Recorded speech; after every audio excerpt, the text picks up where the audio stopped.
Hello and welcome everyone to another InventRight live stream with Mr. Stephen Key and Hello. myself, Andrew Krause. Together we co-founded InventRight 23 years ago, and since then we've had students in over 65 countries. We couldn't help all the people we do without our amazing coaches and the rest of our staff are absolutely great folks.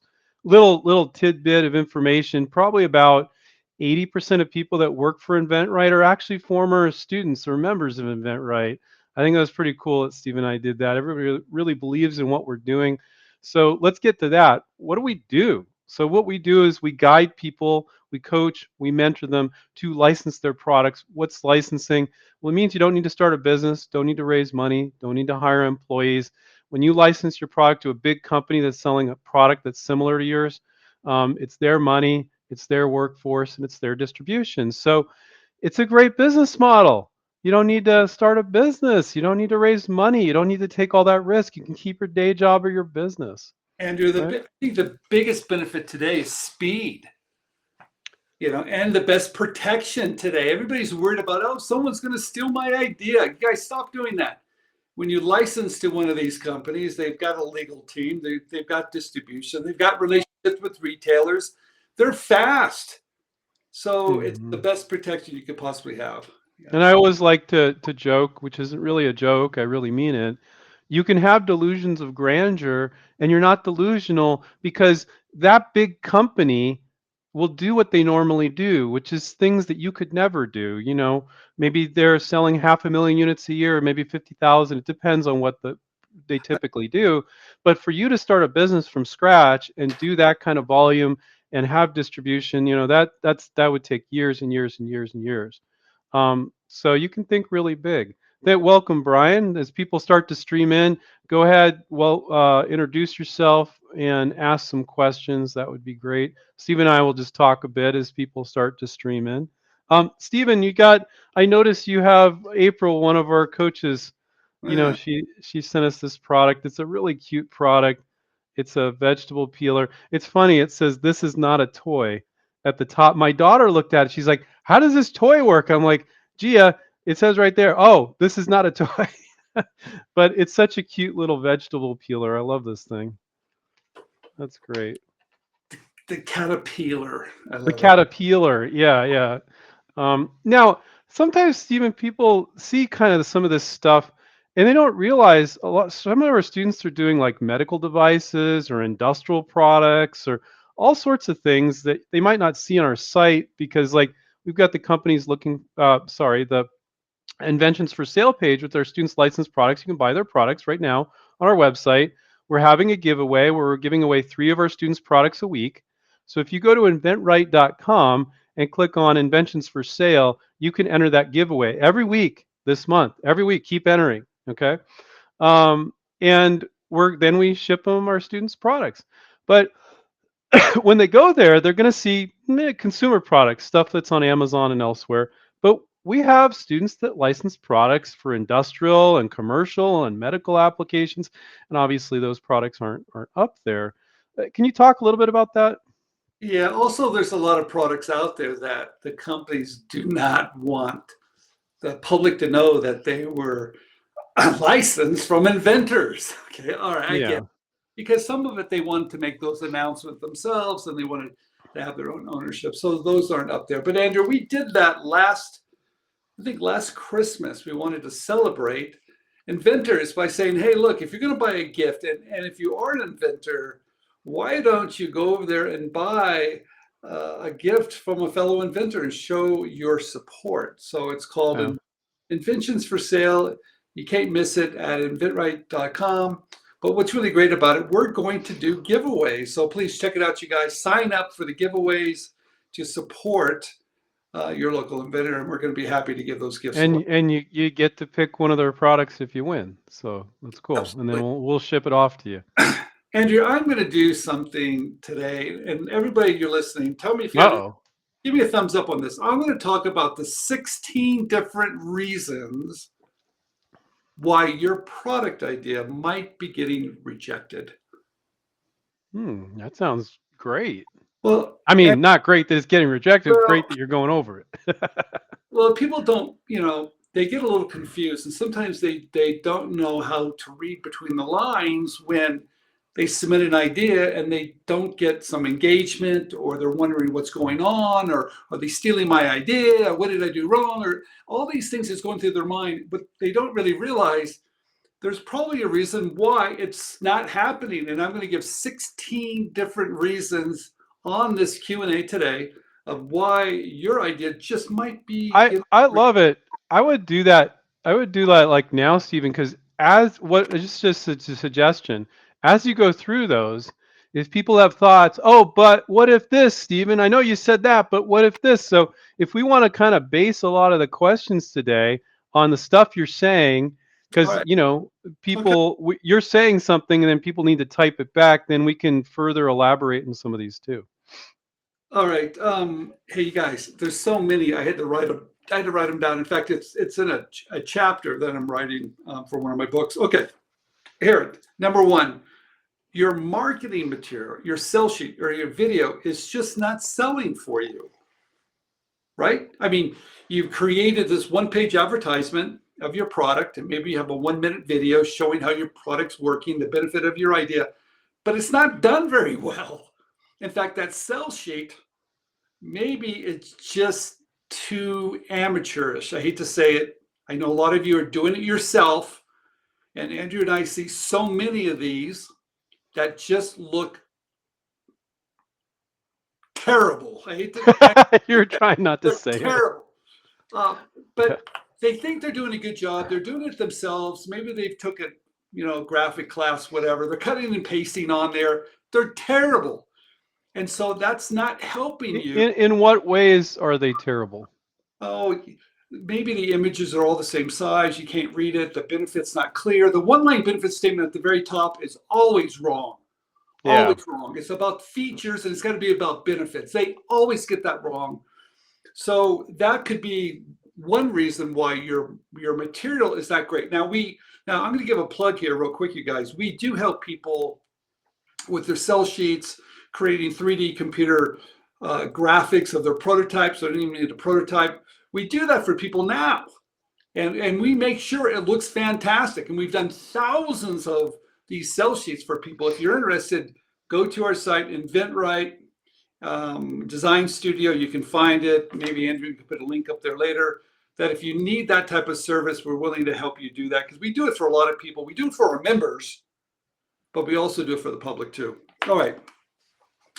All right, Andrew, number 2. Mm-hmm. I think this is so. You got how many do we have? 16 or 17, you said? 16. This is great. I love that we're going to go through these. And guys, start typing stuff in. If you have something to expand on any of these, either it's a comment or a question or anything like that. Yeah, number 2, and I think this is so common that it's mind-boggling, and we see this too, Andrew, and you know that you're sending your idea to the wrong company. Mm-hmm. You think it's the right company, and I'll give you an example. You've got this kitchen gadget. It's a gadget. It's great. It's brand new. No one's ever seen it before. It's wonderful. And you send it to this wonderful kitchen company, OXO, because you go down to the retailer, you have their products, OXO, they're everywhere. They've got great distribution. You love the company. They're a kitchen company. You have a kitchen gadget. You're thinking this is perfect. So you send it over to them, and you don't realize, because you haven't really read about who they are. And you know, because when we know, because we're, Andrew, we know what companies and what what they're doing. Our coaches know the companies very, very good. So we really know the industry. We know the companies, but most people don't know to do this type of work. So what happens is you're sending it to the wrong company. And when you do that, you know what happens? They put you in the amateur camp. And sometimes you can't even get out, right? Because you wasted their time and they know you're an amateur. So here it is. OXO, give you an example. They don't do gadgets. They don't do anything new. In fact, but they don't say that on their webpage. So you have to read between the lines. What they do is they take everyday items that have been selling for years and years and years. Everybody uses them, but just makes them better. Mm-hmm. But they're a kitchen company, but I've got a new kitchen gadget, so I think it's a good fit. It's a terrible fit. So you have to be able to read between the lines of what companies are looking for. That is probably one of the biggest mistakes we're making, and those companies do not like it. In fact, that's the biggest complaint they told me. Well, People are let's talk about reading between the lines. It's to me, it's quite often it's just right there in your face. If you look at a company's product line and look at all their products, and you got this super, if in this particular example, super gadgety um, kitchen gadget, right? It's really gadgety, okay, for the lack of a better word. what's But when new. you look at OXO's line, you know, they got a vegetable peeler, they got this or that, and they're just like slight improvements. It's very ergonomic, and nothing that you look at that they're doing is super gadgety like yours. You should be assuming like, oh, this product does not fit with this company based on looking at their product line. Andrew, but we're as inventors, we're so excited, and we think it's just getting to the company is the hardest part. And Hmm. it's not the hardest part. You can get to anybody today. But if you're getting to them with the wrong product that doesn't fit their product line, right away, they know who you are and they understand they don't have time to teach you what you're doing. And they put you in some other camp. All right, let me go to the next one real quick. Number three, they're not inventor friendly. You're sending to a company that doesn't work with us. You're sending to a company that wants to use their internal designers in the back, not invented here, and they just don't want to work with us. But you're thinking, well, maybe if I show them an idea, but you haven't done enough homework to realize they're not friendly, Hmm. right? But you don't know that. You haven't asked the right questions and you haven't done enough homework. So you're sending to a company that in fact, you're sending it to a wrong company right away. You need to avoid that because those guys, like I said, Now, my thing is, you know, there's no way of, and you let me know if you think I'm wrong in this. When you make your list of companies, it's companies that are in major retailers you want to be in, right? So you know they're qualified. Oh, they're in this big retailer. Okay, they're big enough where, geez, if I license them, I'd probably be okay. Maybe later I determine they're not big enough, but usually they're going to be big enough.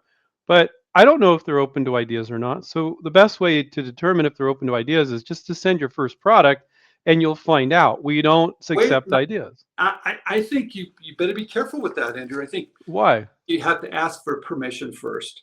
And Oh, number of two, course, you of need to course. ask them if they're inventor friendly. Do they work with us? So there's Of some course, things that's our process. Yeah, that's what we you do. got to do some stuff. You guys, let me get to Of the next. course. There's so many of these, and I want to get to some of our questions too. Your product doesn't have a strong enough point of difference. There's too many similar products out there. It's crowded. How many phone holders do I need to see before I want to shoot myself in the head here, you guys? It's too crowded.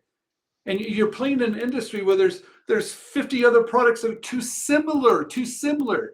You don't have the wow factor. You don't have enough for them to invest time and energy in it. It's just not different enough. Now, what if it's a crowded category, but you have a decent point of difference?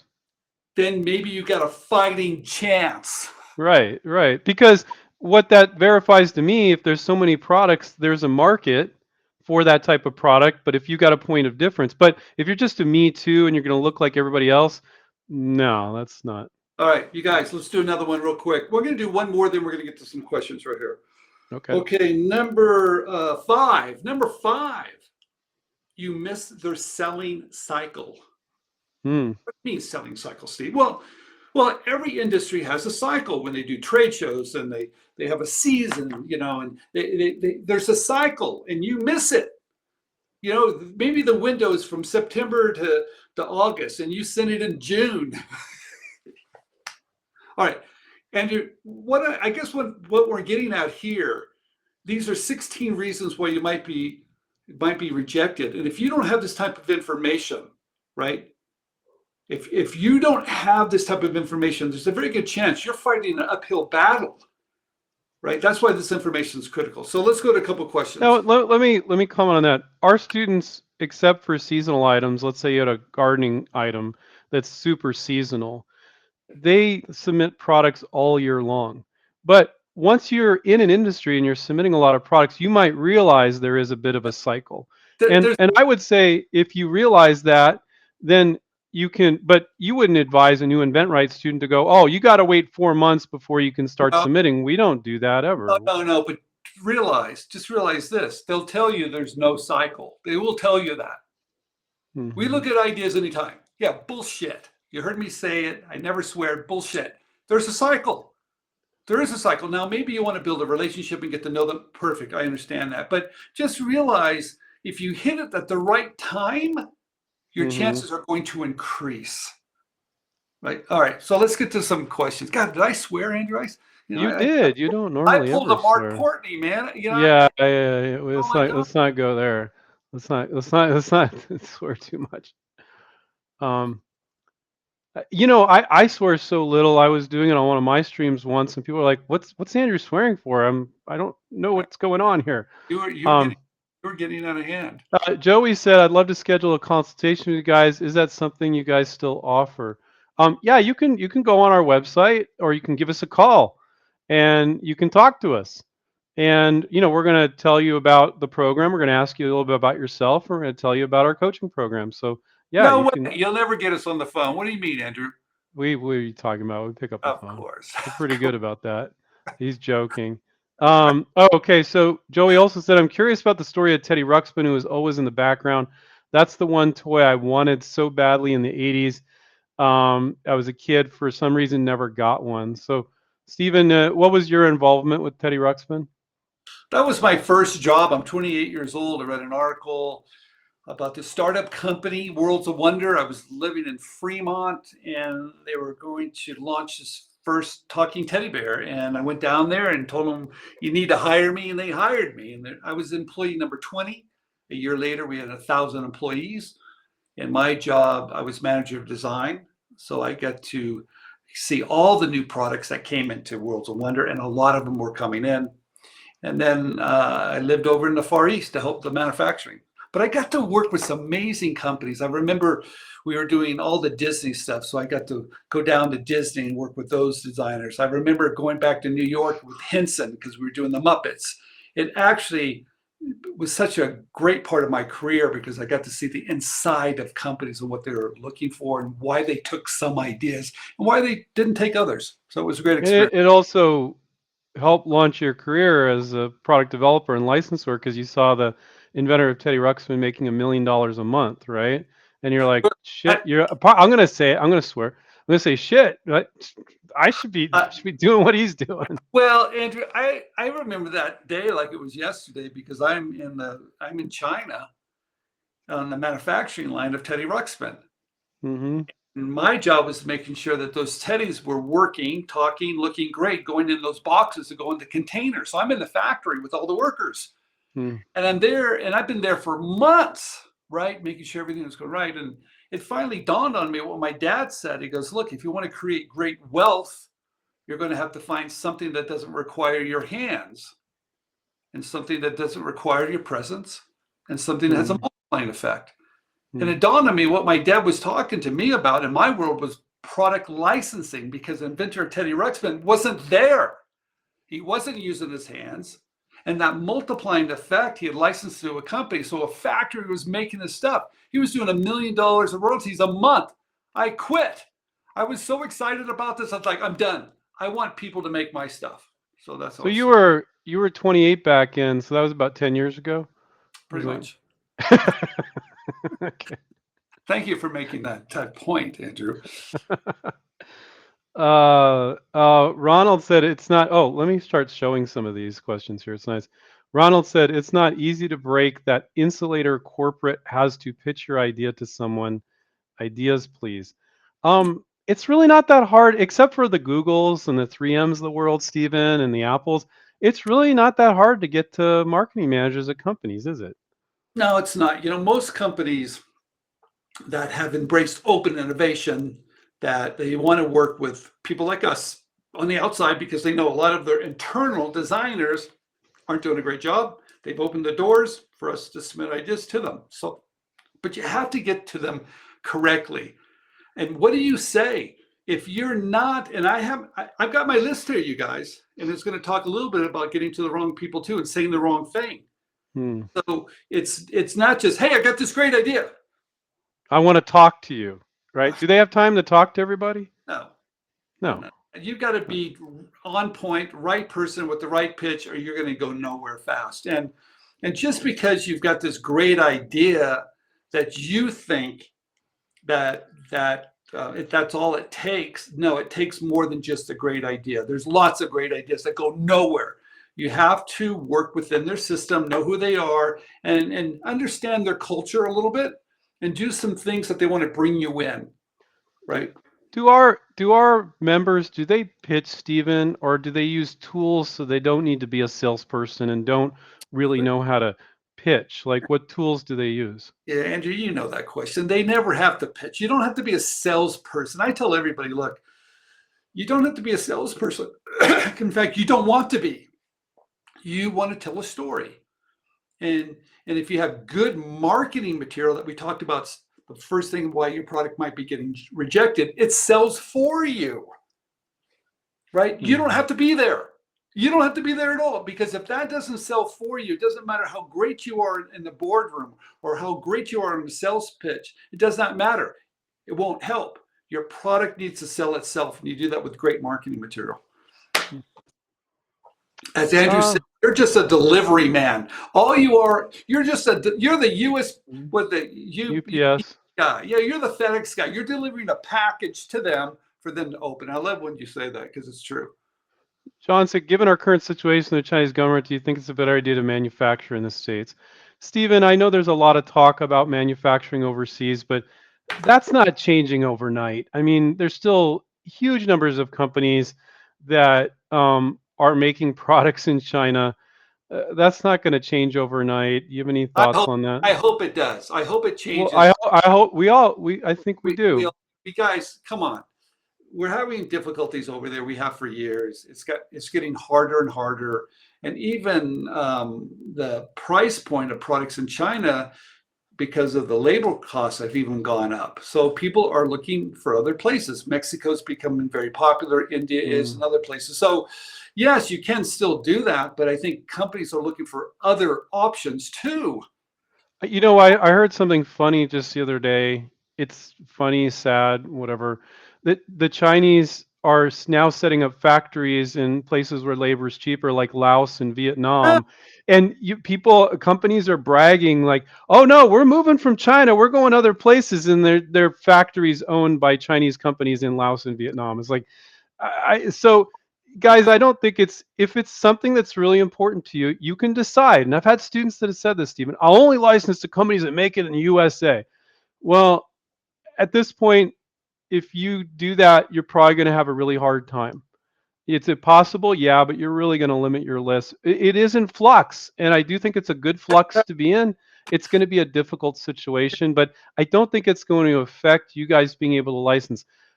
Companies, you can't tell a company, do something really different than what you do. They're going to do whatever they're doing now, and they may transition, but you're not going to control this big company on where they manufacture. They're going to do whatever the hell they do, you know. That's hey, just real quick, I want to say hello to Celeste. Celeste, I'm glad you liked that video I did for you. It took me a little while, but thank you for giving me the pointers, and hopefully it works great. Tell them about the video what you did, because it's kind of cool. I don't think so. I don't want to Ready to go public yet? Okay. Well, I think she's going to make an announcement, so I Got don't it. really want to do. Hey, I want to before we get to more questions, I want to go to another point here real quick. Well, before you do that, Stephen, this is what somebody wrote. Sometimes it doesn't show the person's name, so no worries. When I heard the number 16, because you got 16 mistakes inventors are making, I really got scared and want to give up right now. Oh my God. It is true, though. People do make a lot of mistakes. Oh, jeez. 16. I was nice to everybody today, and I cut it off at 16. Oh, we could do a lot more than 16. Yeah. You guys, hey, the one thing I want to tell everybody, and I'm going to say this real quick. You can do this. Okay. And I would recommend our coaching program. Here it goes, you guys. I'm going to pitch. Oh, come on. What a huckster you are. I look, shameless plug. We have a coaching program that is so spectacular. Yes. I'm going to say it. But for a lot of you that you're not quite sure what to do yet, or maybe you're not quite sure about your idea, or maybe you just want more information, go to our YouTube channel, InventRightTV, close to 1,000 videos. We've got over 1,000 articles, 5 books. Come on, you guys. We give it all away. But here it is. If you want more information, now that's why people get shocked, Andrew, by this. We have the most comprehensive information on product licensing, I'm going to say, in the world. And we have that for our members. But now you can actually access that yourself, not becoming a full-time coaching student, but you can access that now for $29 a month. It's your do-it-yourself program that has over 300 hours of videos, samples of contracts, samples of sales sheets, everything you can imagine and more. There's no way you can get through all of it. Check it out. Andrew's going to put a link in there somewhere, sometime. We just go to inventRight.com and then you're going to click on the services Oh, Andrew, page. come on, make it easy for people here. Come on. Okay, there's my pitch. You guys, let me move on real quick. God, Andrew, I did a shameless plug. I've done 2 shameless plugs today. I did one on sell sheets and then one on our coaching. But I think you earned it because you're going to cover 16 points on things people are doing wrong. So I'm just terrible today with the shameless plug. You're horrible. You are horrible. All right, I know. I'm a bad guy. Okay, here we go. Number 6. You have over-designed your product. What do you mean by that? Well, Andrew, if one thing's good, I'm going to add something else to it. Kitchen sink inventor. There you go. My product does this does this. It does this. You guys. Yeah. I know sometimes you want to keep on adding these certain things to your product, but you know what you're doing? You're just adding cost, right? And you've added so much to it that you've just overdone it to where when they look at it, they're going, wait a minute, this thing's going to be way out of our range of what our customers currently pay for similar products today. We might have a range from $19.95 maybe to $29.95, but with all the bells and whistles you put to it, now it's $59.95 or whatever. It's not going to work. So stop. But how do you know? How do you know how much is too much? How much is too little? Start at the bare minimum, right? Right. A great benefit of just that idea. The bare minimum. You can always add bells and whistles later, right? So pricing is everything, you guys. Don't forget it. Don't over-design it. You know what looks really crazy when you try to cram all those, when the Swiss Army knife kitchen sink inventor tries to cram all those 15 features and benefits like into a sell sheet, then it's just like, whoa, okay, it's too much. And so we're speaking generally, guys. It depends on the product, but sometimes you need to pull back on what features you're going to include. Okay, number 7. You're submitting your idea to what I call dinosaur companies. Those are dinosaurs. Companies that are asking that you need a patent before we'll even review it. Now, there's not a lot of those guys out there, but they do exist in some industries. And what they're saying to you, basically, we don't care what you have today. You have to have a patent. They really don't want to work with you. They're dinosaurs. They don't want to work with you because they're putting this wall, because it's not about patents, right? Because you can work around a patent. It's about timing. It's customer service. It's about all this stuff today, but not about a patent. So when they throw this thing in front of you, know what they're saying? We're a dinosaur, and we're going to require you to do this. And they know that you don't have it. So go away. And you know, those same companies, another thing that makes them a dinosaur is when you look at the products they sell, you can see they really haven't done anything very new in a long, long time. And sometimes those dinosaur industries, you'll notice there's not a lot of as many players. It's like 5 players and none of them are doing anything new. They're just maintaining their current market share and they're not being innovative. And then on top of that, they're insisting you have a patent. It's like, well, shit, I could have a patent and they're still not going to be interested, Stephen, because they just don't move the needle on innovation. So insisting on issued patents, ridiculous. When you look at their product lines, nothing new in forever. Those are how we define dinosaur companies. Run from them. Hey, you guys, I'm going to get this one question here that has to do with one of the points that I just made about OXO, right? And OXO has a submission portal. Now, if you've been listening to us for a while, you know I'm not wild about submission portals, but OXO Mm-hmm. has one.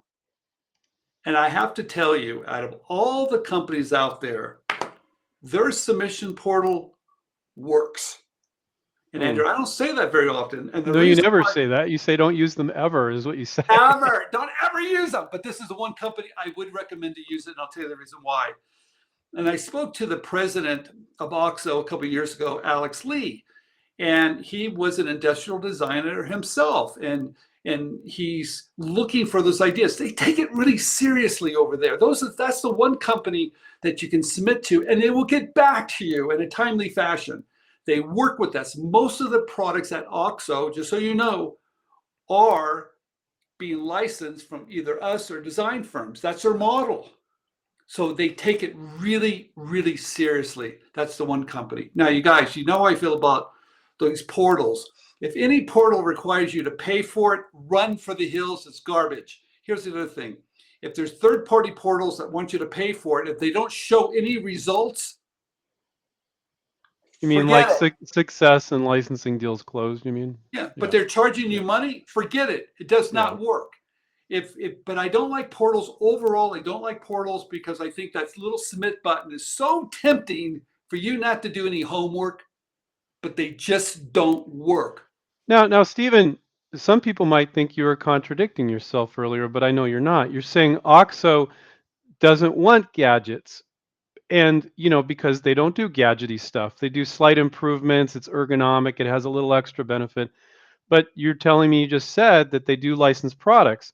So as long as you look at their product line and your improvement or change would fit in, they are open to licensing, but they don't want something super Most gadgety of, and too. most of their products are licensed. And we're just talking about one company. Every company is And different, right? they really handle the portal beautifully. But I can tell you Hmm. this.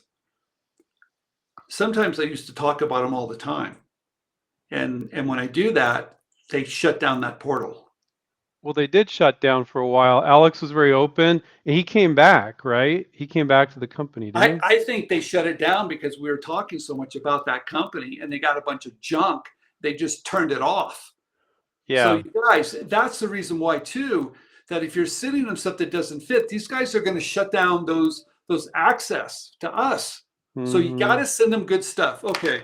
So Yeah, getting there's a difference between our students and our fans sometimes. Our students are getting properly guided on figuring out which companies are right for their product. And sometimes when our fans are watching us and they're new to it, they're new, Steven. So I uh, understand. They're like, all they heard is the company's name and open to ideas. So they're just sending whatever, and they're not knowing how to evaluate if it's right. And we've mentioned companies in the past, and then they just get flooded, and then they're like, "Oh, can you guys knock it off?" no, that's why we don't do it very often anymore. Those Yeah. companies got upset with us. We had them on our YouTube channel. Companies looking for ideas. They got flooded. They were like, Steve, take them down because they're getting too many people that are too new at it. So I want Right. to talk, and that leads into something that Andrew, I want to talk about real quick too. Mm-hmm. Someone asked us, who are our typical students? Okay. There's no such thing as a typical InventRight member or student. There's no such thing. I agree. We have people that are very, very, very new at this. They're just at the very beginning of it, right? And they want good information. They want their hand to be held. They want to make sure they're doing everything right. And they're learners. They realize how important it is to have someone help them learn a process, but they're very new at this. We also have another group that comes in that has done some things. Maybe they filed a PPA, they've done a sales sheet, they've done everything, and they've done a couple of things, and they call themselves too far along. I really love it, but they're really not. And they realize it very soon that because things aren't working. And Mm-hmm. come to us, we're like, no, you're not too far along. You've just started.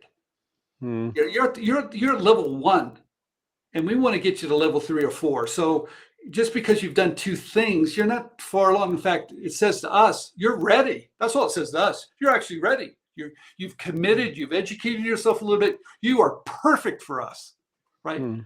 Now, the other group that we see quite a bit are people that have ventured, right? And they ventured. They want to manufacture, and they realize, I don't want to do that. They realize It wasn't, it sounded easy. I could get product made. I could put it on Amazon, but it's not working. 10,000 units in their garage, and they're like They're, losing money. I've seen a wide range of people in that category.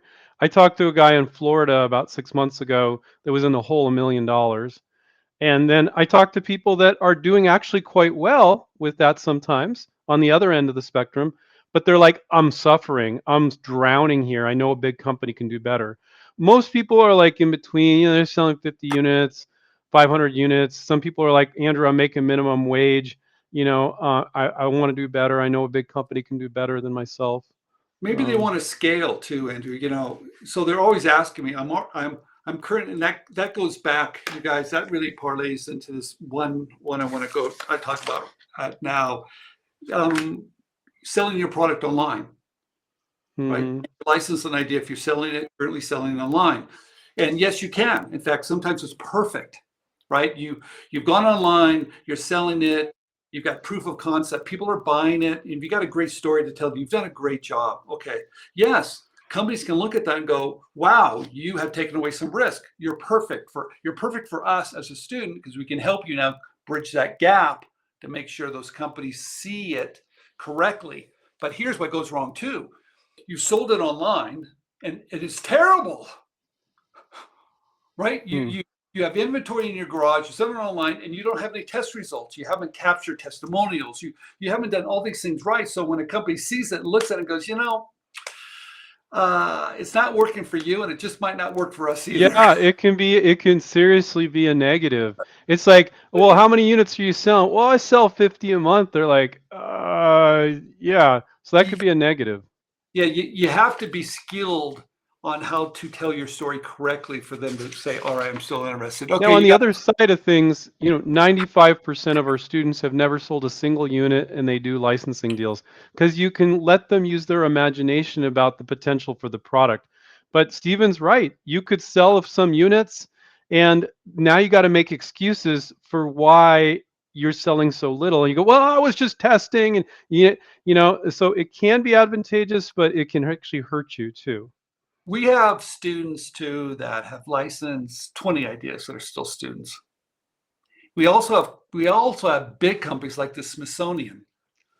So the Smithsonian has their own legal department, their own licensing department. You guys, the Smithsonian, they have their own licensing department, but they use us because that's how specialized it truly is, right? Yeah. So it's a full range that we are members at InventRight, from easy ideas to complex ideas to starting out. I've been in the game. I'm not doing as well. I want to scale, or even if I'm a company, it's all over the board. Okay, so let me get to the next one real quick. Oh yeah, number 9. Now this is unusual, you guys. It's not common, but it does happen. You've got some great idea, but it can't be manufactured.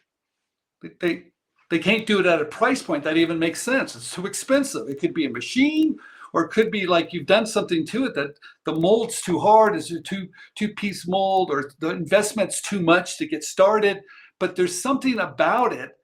It's either it's over designed, like we talked about, or the cost is too much, or it even takes a new piece of equipment that hasn't even been made yet. That's a barrier for them to say, that's too much risk. Right? That's number 9, you guys. We don't see that often, but it does happen occasionally. So you have to be concerned about, hey, can my idea be manufactured at a price point that makes sense? And am I reinventing the world with some idea that couldn't even be made? But we've had many students that come across some sort of problem there, and we're able to help them fix it, or we're able to help them respond to the company. Company can look into something here or there, make a tweak, and fix it. A lot of inventing, as you say all the time, Stephen, is done after you talk to the company, where you're making tweaks and changes. But I think new inventors, they think that, oh, it is what it is, and it's not going to change, and that's not really true. Quite often, it needs to change in order to do the deal, and that's okay too. All right, we're going to do one more, then we'll get to some questions. You're too new at this. And you don't know what to say in the right sequence, and you think you're doing everything right, but you're being too unreasonable. Something came over to me with a great idea, And the person was asking, he says, look, I'm going to ask for a $10 million licensing fee. Yeah. I mean, Wow. Okay. Where did he get that idea? I don't know where that idea came from. Maybe he Nuts. thought the idea was so big that it warranted that. And maybe it does. But you guys, that's called top loading the deal. But if you're too new at this and they understand you're too new at this, they're going to have to educate you every step along the way. And let me tell you, they don't have time for that. And you could be a red flag the minute you say something out of sequence, or you say something like sometimes someone will say, look, I've got a call with the company. I'm going to start talking about my royalty rate. I was like, wait.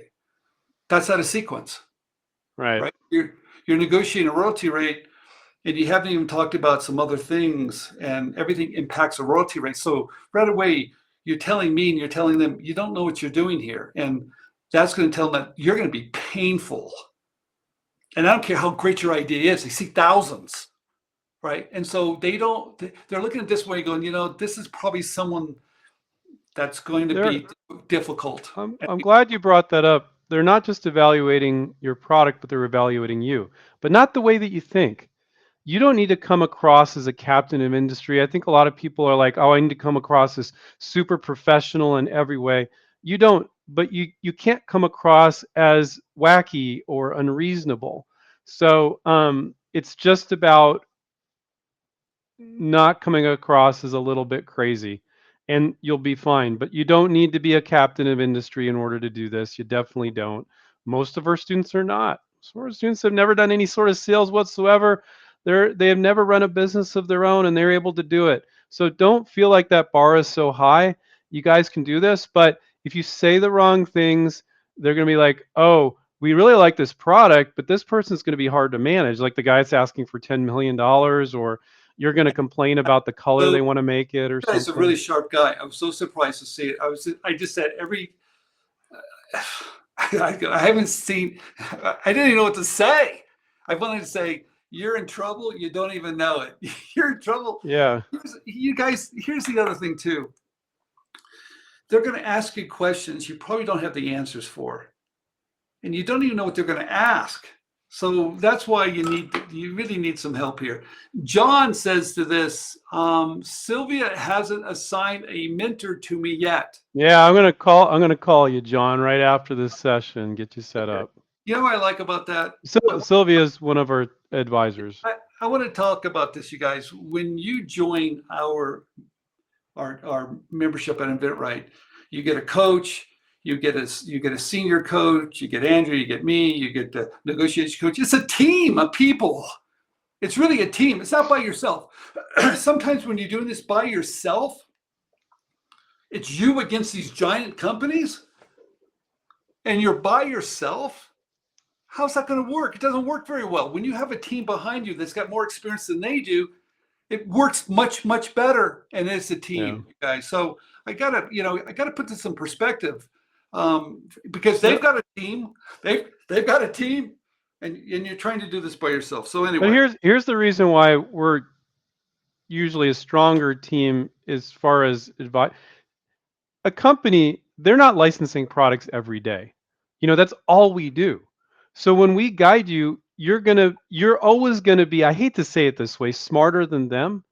If they're trying to pull one over you or whatever, we're going to see it right away. Well, oh, we see these patterns with licensing, because they don't do licensing every day. We do. So you'll always be more knowledgeable with us than them. I'm going to say this real quick. Josh has a great. If a company rejects your idea, how do you continue a relationship? There you go, you guys. There it is. They rejected you. Now what do you do? Did they reject you, or did they just say no to that idea? I don't like the word reject. Well, for whatever reason, it's not going forward. So how do you recover from that? Right? How do you build a relationship from that? Right?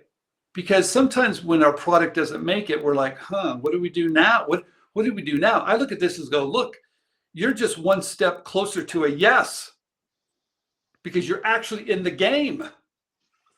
Oh my God. You don't know how close you are to getting a yes, because in order to get a yes, you have to get a no. It's kind of, they go hand to hand sometimes, you guys. So that no isn't a bad thing. That no is a great thing, because guess what? You are actually in the game now.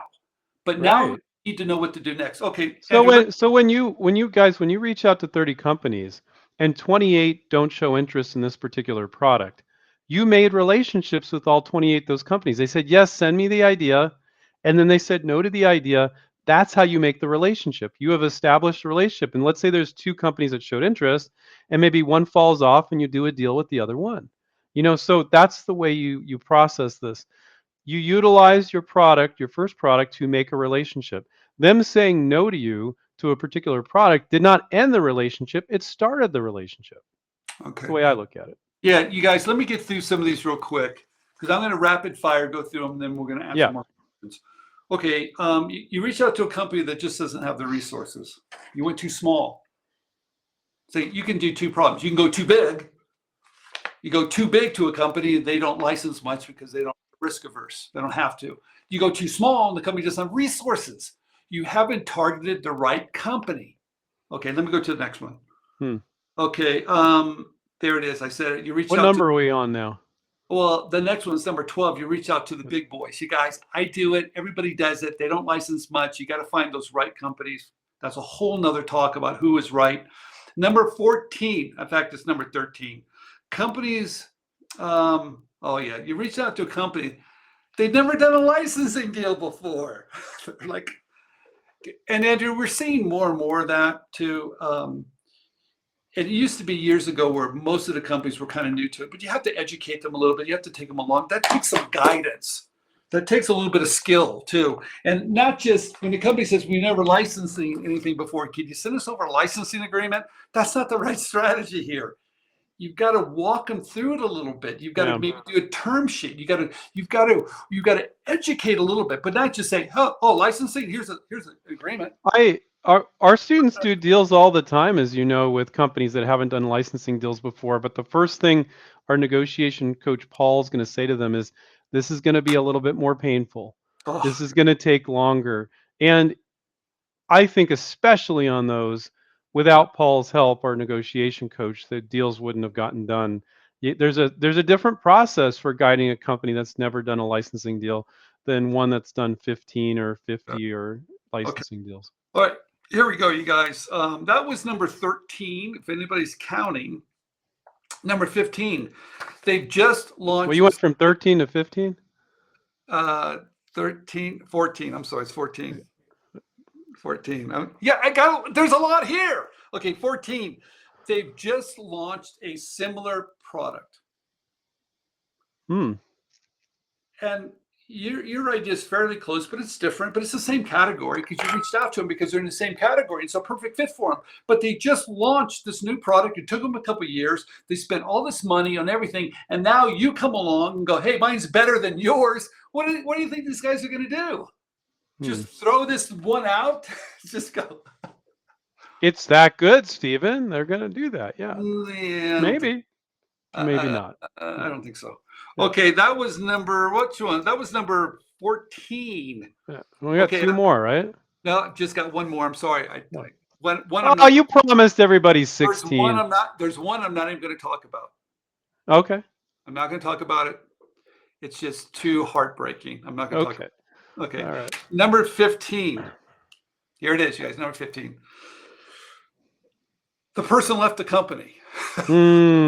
Common. You guys would be surprised how common this is. Yeah. Oh my God. People that are really good only stay about 2 years and then they get promoted to another company or another position. Either left or they've been promoted. And you know what's crazy? You've been working with them, everything's going great. You call them, no answer. You realize what happened? They've left. Now sometimes you can get them to help you out, and they're really cool. They're like, "Oh, you got to work with Sally over here. I'm moving on, and here's my advice." But sometimes they just ghost you. All right, you guys, there you go. There's my 15 reasons why your product just might be rejected or they're not going forward. Okay. All right. Here's a good one from Rick. That was really great, Stephen. Thank you. That was really great. He promised us 16. He only gave us 15, I but he did a good job. cheated you guys. I'm so sorry. He's cheated you guys. You guys should be really upset. I think you should write something in the comments about that. Yeah, please. Um, Rick, Rick says, when I get a rejection, I ask for advice on why they rejected it and ask if I can reach out to them in the future for other ideas. Stephen, is there a right way and a wrong way to do that? Yeah, there is. Most likely, they're not going to tell you why, and Most of the time, they won't. their job, you guys. They're not there to educate you and help you, but they will if you start to build a relationship. It's when you ask. I don't think you ask the first time you sent them an idea. I think it's too early, right? I think if you sent them one, they say no. You maybe sent them another one, they say no. Maybe the third one. The third one says two things to them. You're not going away, right? And so maybe they should help you a little bit, okay? Because if your work is good enough, your sell sheets look good enough, and you've targeted them correctly, so they consider you a player, they Yeah, consider you an asset, they're willing to give you feedback. So if sure. you're asking feedback for the first one, you're asking way too early. Yeah, but but what you're saying is they say no to 3 ideas. What they might be thinking is, like, no to these ideas, but you're pro. Like, you sent me a sell sheet, I got it right away. I could see this could be a potential for our company. I'm Yeah. thinking no for this product. They're thinking you're a pro. So when you're asking for a little bit of feedback, it's also how you ask. I talked to this one company at the hardware show. They're doing gardening products, and he's like, "I never give feedback, Andrew, because this particular gentleman, he's like, I had some inventors that were whining and arguing with me. And I'm like, arguing with you? He's like, Well, yeah. He's like, I don't have time for that. So if you do ask, you ask very politely. You always say, I accept that this product's not a right match for your product line. If you have 30 seconds and you need to write anything about any suggestions you have or what you perceive as problems with this product, please let me know. But I look forward to submitting you more product ideas. So when you tell them, I accept your no, if you have any feedback, let me know. And I look forward to submitting you more. That's a pro. That's not yeah. what most inventors do. They start to get whiny, get upset, and some of them will argue and go, you're stupid. That doesn't make any sense. You're not going to license that way.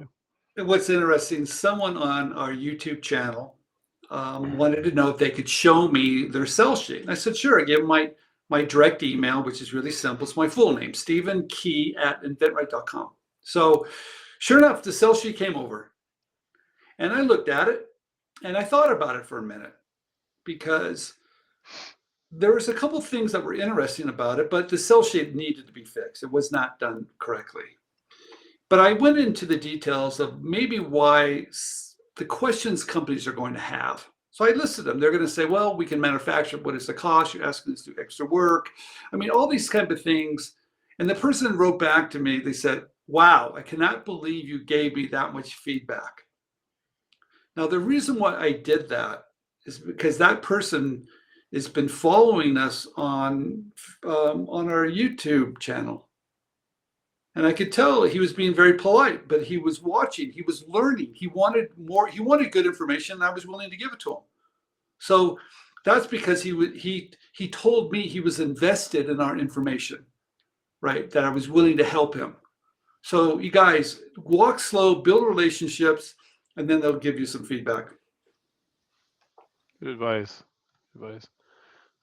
Maybe we have time for one more here, and we're gonna wrap up here. Um, this one's interesting from Rick. Rick said, would it be beneficial for me to make a sell sheet showing the manufacturing benefits or ease of manufacturing? Stephen, I feel like most of the time manufacturing issues or things should be handled in a couple sentences in the email. And there goes exceptions. In the sell sheet, you're always selling to their consumer. You're not saying, oh, how we're going to make a bunch of money if we only get 2% of the market. You're not going into, reasons why to license this. You're showing them how they would market to their consumer. And if there's things you need to cover, such as, like, if you do a preemptive strike, if their thought is like, oh, this is going to be affordable to manufacture, and you say, look, I've looked at the manufacturing, I think we can keep it down at a reasonable price, what have you. that could be done in the email rather than in the sell sheet, because the sell sheet's for their customer, not for them. Correct. But there's always exceptions, but usually No, not. I agree 100% that, we were talking about different levels here. Like when you file a PPA and made a sell sheet, you reach out to companies, you're at level one. You're still reaching out to a lot of companies. You're not quite sure what to say. It's kind of new to you, but you're such a beginner at this. The next level is you realize, okay, now what do I say? What questions are they going to ask? I'm starting targeting not all these companies, but pretty targeted. But I'm also maybe considering other things that is important to them. I'm asking better questions. Mm-hmm. Then when you get to the third level, you might even understand what the manufacturing costs are. So you're right. You could say in another email, I've done a bill of materials, I did a rough estimate, and it's going to come in between this point. I mean, there's levels to it, guys. But does it mean that you have to have all this at the very beginning? No, it doesn't. No, it doesn't. But you have to realize, when you start to play the bigger games, right? You're really playing some exciting games with big companies, and you need to practice, and you need to be ready, and you need to work out, and you need a team. I mean, you need all these things to play in the Super Bowl, right? And you can't play in the Super Bowl when you're first starting out and you're just throwing a football in your front yard. Right. So you work towards it, and so that's what we're trying to tell everybody. That number one, really love this process, love product licensing, love creating, love all that stuff, and keep learning along the way, because it We're doesn't going have to wrap up in about 2 minutes here. If you guys could type in what you thought of the live stream today, that would be great. Stephen, I got a last question for you. Why do so many people tell us that they're far along or they're advanced when all they've done is file a patent, which if they didn't file a provisional and they went out and spent 10 grand, most of the time it's a mistake. They filed a patent and then they made a prototype and they feel like they're really far along. Why so many people tell us that, those and they're like, some people are like, oh, but I've done all that stuff. because So those are tasks. They just did two tasks. That's all they've yeah. done. But there's all the intangible things they haven't done. I mean, there's probably more intangible things than those two things. Those are too small. Those are small things. Those aren't big things. Those are small things, Mm-hmm. right? What they've just done, and maybe they've done this incorrectly too. Maybe they did file a PPA that doesn't have value, or maybe they've got a patent that no one cares about, or maybe they've got marketing material that people don't even understand. But there's all this other part of it. How to reach out to, like we just did, the 17, the what, 15, was it 15 reasons why your idea 15, yeah. rejected? You gypped us with one, Okay, yeah. yeah, I did. But I'm just saying, to consider all those 15 things, what does that have to do with the sell sheet or filing for a patent? Right? So they think they're further along, but no, they've just kind of started. Right. So Mm-hmm. I want to make sure people really understand that, because I hear that all the time and I'm going, no, no, no, no, no, no. You're just beginning. Mm-hmm. Yeah. Yeah. You have to be very persistent to do this, but the persistence might literally be 2 to 4 hours a week persistence in reaching out to companies. People want it to happen way faster than it does. You need to be patient with it, but you need to do the right things. Being patient and not doing anything isn't going to get you anywhere. And it goes beyond patents and prototypes without a doubt. So thank you all, everybody, for all the nice comments here. Really appreciate that. Well, I really liked it. You guys, if you like that format of me, us providing the list of things while we go through it, tell us more about that, because I like doing that too. This is actually from a chapter in a book, but also from a class I'm teaching too. You just have to have this information. And like I said before, if you want more information on what we do at InventRight, if you really want to dive into all the content, please look at our program. It's called Do It Yourself. It's $29 a month. It's so affordable. It's easy to do, but it will show you behind the curtains of all the information we have at InventRight. Yeah, I really like the new format, Stephen. We didn't get to everybody's questions, so feel free to come on back next Thursday. I also do a live stream on YouTube on Mondays, and we'll try to get to as many questions as No, possible. But I think the format was fantastic, Stephen. I'm sure people would love it if you did it again. if you have a question that's just burning, you have to get an answer to it. You can always send me StephenKey@inventright.com. I'll get to it. Okay, All right, great. guys. Thank you, Stephen. Remind everybody to take care and keep inventing. Catch up you guys next time. See ya.